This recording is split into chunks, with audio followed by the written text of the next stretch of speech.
दिवसभरातल्या घडामोडी आपण सुपरफास्ट 100 मध्ये पाहणार आहोत, पण त्यापूर्वी एक नजर महत्त्वाच्या बातम्यांवर। महत्वाच्या बातम्या प्रायोजक पीतांबरी देवभक्ती 7-in-1 अगरबत्ती, जिथे पूजा तिथे देवभक्ती।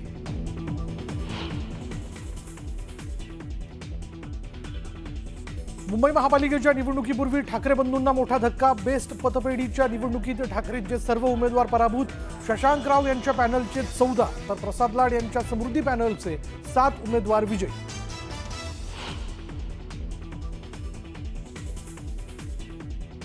ठाकरे बंधूंनीच या निवडणुकीचं राजकारण केलं, परंतु ते लोकांना आवडलं नाही। फडणवीसांचं वक्तव्य तर ब्रँडचा बँड वाजवण्याचं काम जनतेनं केलं, शिंदेंची टीका।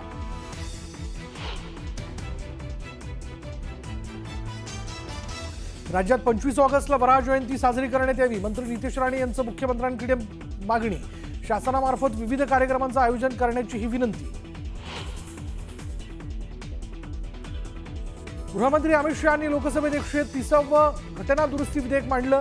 काँग्रेस आणि एमआयएमचा विधेयकाला विरोध, लोकसभेत विरोधकांचा गदारोळ।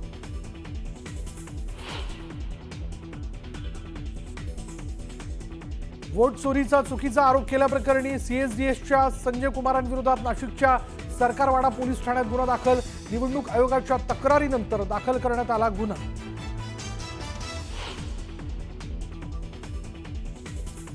सिडकोच्या घरांच्या किमती कमी करण्यासंदर्भात मुख्यमंत्र्यांच्या अध्यक्षतेखाली लवकरच आयोजित केली जाणार बैठक। या बैठकीनंतर घरांच्या किमती कमी होण्याची शक्यता।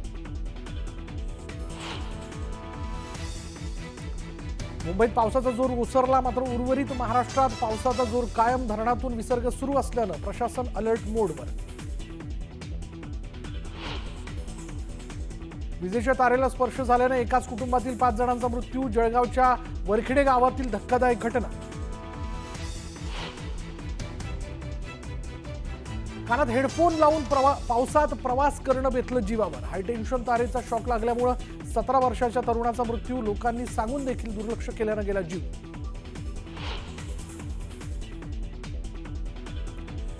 पर्युषण पर्वात 2 दिवस कत्तलखाने बंद राहणार। मुंबई महापालिकेची उच्च न्यायालयात माहिती, तर बादशाह अकबरानंही कत्तलखाने बंद ठेवल्याचा वकिलांचा दावा।